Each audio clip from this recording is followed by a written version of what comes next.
जगतार सिंह जी अभी तो ये कहने को तैयार नहीं है कि जो मंत्री हैं उनके बेटे ने गाड़ी चढ़ा दी, लेकिन हकीकत क्या है और क्या आप लखीमपुर खीरी में हैं? क्या जो समझौता हुआ उससे आप संतुष्ट हैं?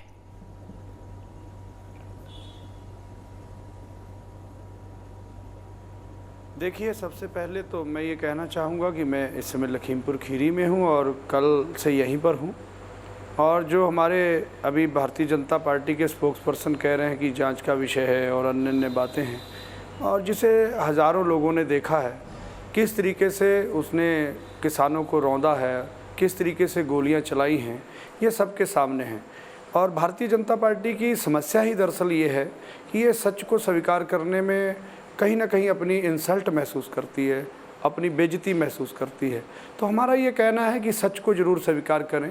कम से कम अगर किसान शहीद हुए हैं, इसको आप ड्रामा तो नहीं कह सकते ना, इसे तो ड्रामा नहीं कहा जा सकता। आनंद जी जवाब देना चाहते हैं। आनंद जी बताइए, तो साफ आरोप लगा रहे हैं कि हाँ भाई सांसद के बेटे ने, मंत्री के बेटे ने गाड़ी चढ़ाई और गोलियां भी चलाई।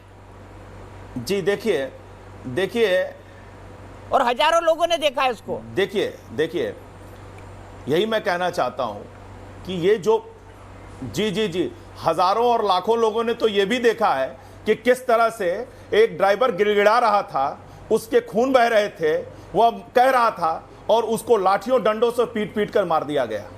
किस तरह से वो भिंडरा वाला की टी शर्ट पहनकर लाठियां चला रहे थे जो लोग, उनको भी लोगों ने देखा है।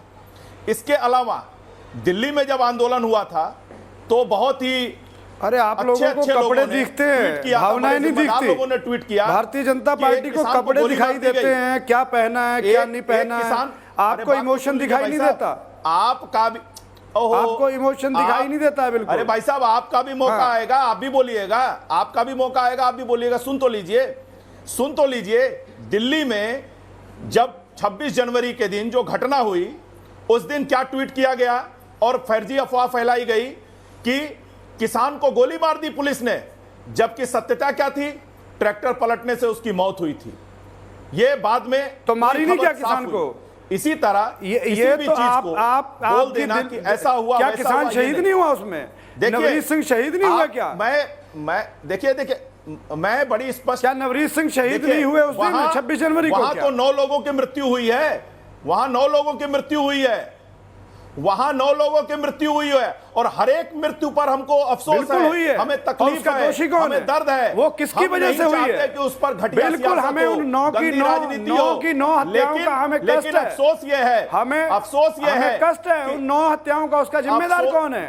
उसका जिम्मेदार आपका राज्य मंत्री है, गृह राज्य मंत्री। हमें अफसोस इस और बात देश का के लिए इससे शर्मनाक बात नहीं हो सकती कोई कि देश का गृह मंत्री और उसका बेटा इस तरीके से 9 कत्ल उस गृह राज्य मंत्री का बेटा 9 कत्ल शरेआम कर देगा। इससे ज्यादा शर्मनाक बात भारत के लिए नहीं हो सकती। भारत के लोग जगतार सिंह जी सुनिए, आनंद दुबे जी 1 मिनट सुनिए। जगतार सिंह जी, यहाँ पर मैं अपना काउंटर देना चाहूंगा। कुछ तस्वीरें ऐसी भी देखने को मिली है जिसमें आंदोलनकारी आदमी को पीट के मार रहे हैं। वो तस्वीरें भी तो सार्वजनिक है ना, उस पर क्या कहेंगे? आप पर हमला हुआ, बिल्कुल नाजायज है।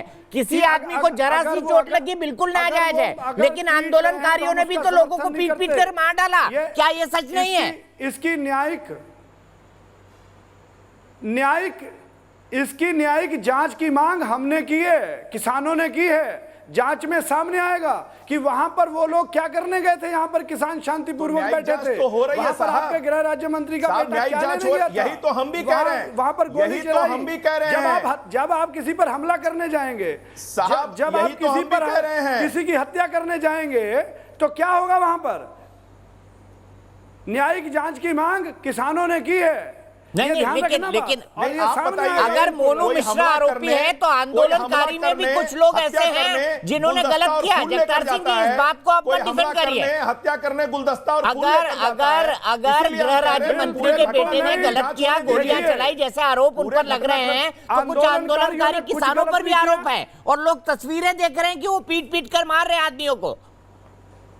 इस पर भी दुख बताइए, इस पर भी बताइए कि गलत हुआ है। बहुत स्पष्ट बता देता हूं, इस घटनाक्रम में जो भी हो, जो भी दोषी होगा, चाहे वो जो भी हो, उसके खिलाफ सख्त से सख्त कार्रवाई की जाएगी।